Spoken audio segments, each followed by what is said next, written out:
प्रिय विद्यार्थियों, पिछले वीडियो में हमने बीए पार्ट सेकंड के फर्स्ट पेपर रिसर्च मेथोडोलॉजी या दूसरे शब्दों में सामाजिक सर्वेक्षण की अन्वेषण पद्धतियाँ की 3 यूनिटों पे बात की थी। आज हम चौथी यूनिट पे बात कर रहे हैं।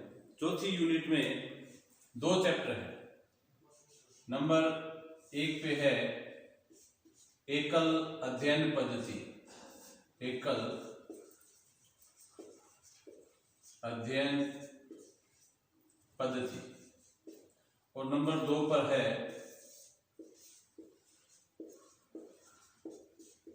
निदर्शन पद्धति।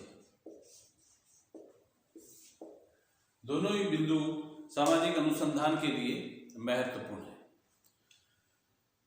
एकल अध्ययन पद्धति को केस स्टडी मेथड्स के नाम से जाना जाता है और निदर्शन पद्धति को सैंपलिंग मेथड्स के नाम से जाना जाता है। एकल अध्ययन पद्धति को हम थोड़ा ब्रीफली लेते हैं। एकल अध्ययन पद्धति में किसी भी विषय विशेष का अध्ययन करना है, मान लीजिए समाज का अध्ययन करना है, तो समाज को एक इकाई मानकर अध्ययन किया जाता है एकल अध्ययन पद्धति में।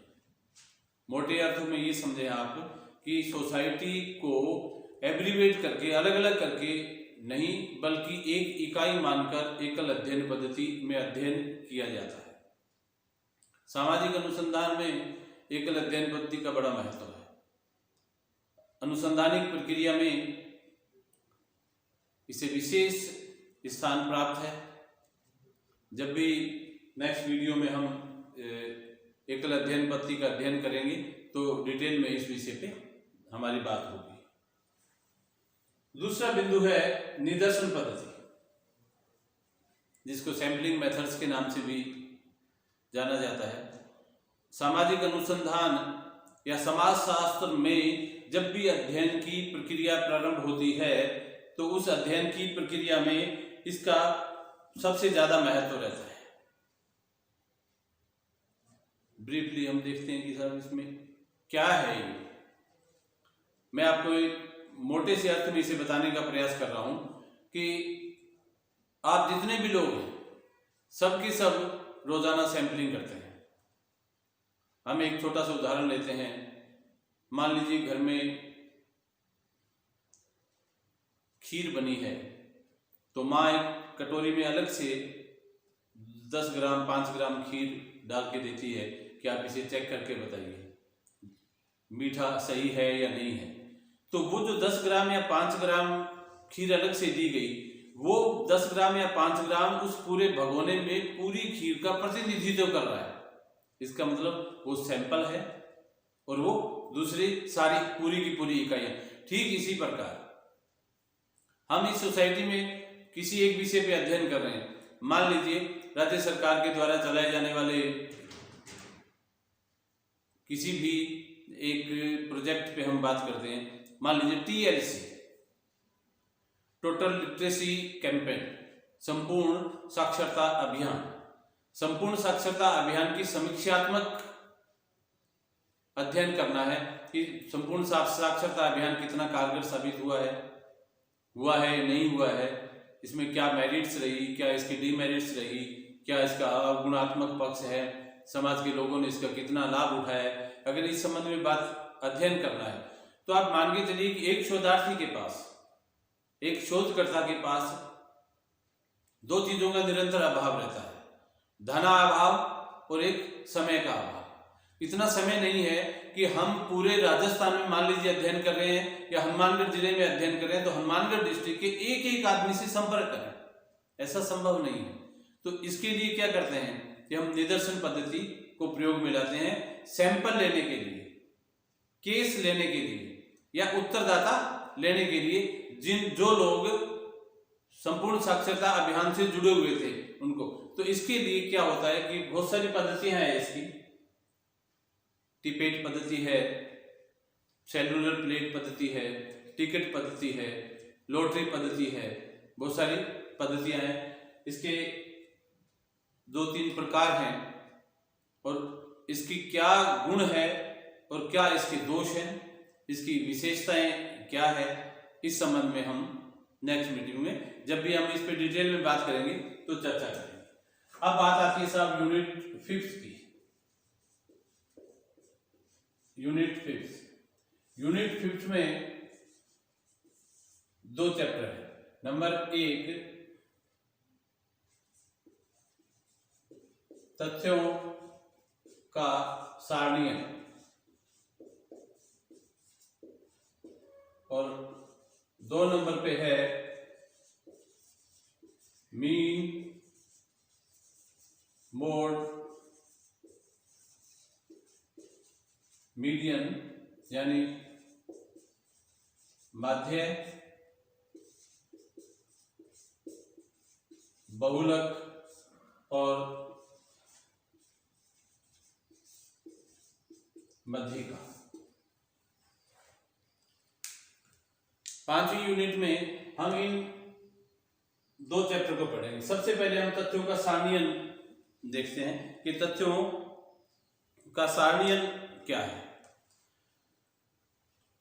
देखिए, जब भी हम किसी एक सामाजिक अनुसंधान से जुड़ते हैं और उसमें एक विषय उठाते हैं, साहब ये एक समस्या है, मान लीजिए गरीबी है, अशिक्षा है, बेरोजगारी है, दहेज की है या इज्म की है, यानी वाद की, चाहे जातिवाद है, चाहे धर्म को लेकर वाद है।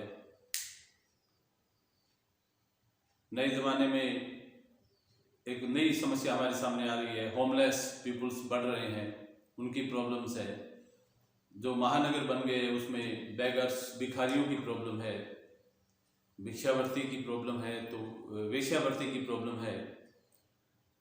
ट्रेडिशनल सोसाइटी के सामने नई कुछ और बदलते इमेजिंग पैटर्न्स में, बदलते समाज में कुछ और चीज़ों की बात हमारे सामने आ गई है। लिव इन रिलेशनशिप आ गया है, ये बहुत सारी चीज़ें हैं। इनमें से किसी एक समस्या को हम उठाते हैं तो कैसी प्रक्रिया चलती है अध्ययन की।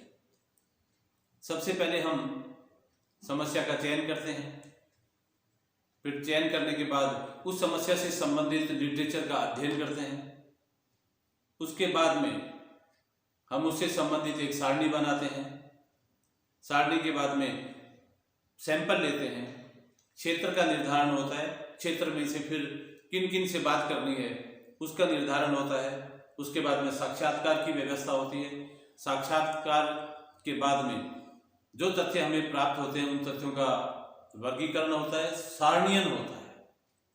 यहां यह बात आती है कि तथ्यों को सारणीयन। फॉर एग्जाम्पल, आप ये देखिए कि मान लीजिए हमने धर्म से संबंधित सवाल पूछा, हमारे पास 50 सैंपल है, तो हमने एक सारणी बना ली, क्रम संख्या 1 2 3 4 5, मध्य, हिंदू धर्म, इस्लाम, जैन, बौद्धिज्म, अन्य। और नेक्स्ट वाले कॉलम में हमने लिखे हुए कितने सैंपल आए और नेक्स्ट वाले में प्रतिशत। तो पहले 50 में से हमें पता लगा साहब 40 हिंदू है, 50 में से 3 मुसलमान मिले, 3 हमें जैन मिले, 3 हमें बौद्धिज्म मिले और 1 आदमी हमें अन्य। तो हमारे 50 की पूरे कंप्लीट हो गई। अब यदि हम सीधा हमसे सवाल पूछते हैं कि साहब आपके इस अध्ययन में धर्म की क्या पोजीशन है, तो हम 50 सारणियों को, 50 अनुसूचियों को देखने के बजाय एक सारणी देखते हैं और एक सारणी से हमें यह पता लग गया कि साहब हमारे धर्म को लेकर हमारे जो सैंपल है उनकी क्या पोजीशन है। तो यह सारणी इसलिए जरूरी है। इसमें वाइब्रेट और मल्टी वाइब्रेट, द्विविमा, त्रिविमा, 2-3, एक सारणी 2 अर्थ देती है, 3 अर्थ देती है, 4 अर्थ देती है, इस तरह की व्यवस्था रहती है सारणी। और इसके बाद में इससे निष्कर्ष निकालना आसान होता है। नेक्स्ट है साहब मीन, मोड, मीडियन। देखिए ये जो फर्स्ट पेपर जो है सेकेंड ईयर का, यह फर्स्ट पेपर पूरा का पूरा रिसर्च बेस्ड है और रिसर्च बेस्ड में हमें इस चीज की आवश्यकता पड़ती है, स्टैट्स की आवश्यकता पड़ती है, मीन, मोड, मीडियन की। हालांकि हम इससे आगे सोशियोलॉजी में जब और आगे बढ़ते हैं तो हम standard deviation, mean deviation, T series, F series, ये सब चीजें इसमें और अध्ययन में आती है। कोरिलेशन है, रिग्रेशन है, लेकिन हम यहाँ जब बात बीए की करते हैं, बैचलर क्लासेस की बात करते हैं, तो उस समय हम ये देखते हैं कि मीन मोड मीडियन। यहाँ हम इन तीनों, इनके अर्थ क्या है, इनकी विशेषताएं क्या है, इनकी परिभाषा क्या है, और किस तरह से हम इनसे आंसर क्वेश्चन सोल्व करते हैं। तो ये है साहब आपका बीए पार्ट सेकंड का पूरा सिलेबस, जो हमने 2 वीडियो के माध्यम से इसे कंप्लीट किया है। नेक्स्ट टर्म पे हम सबसे पहले सामाजिक अनुसंधान,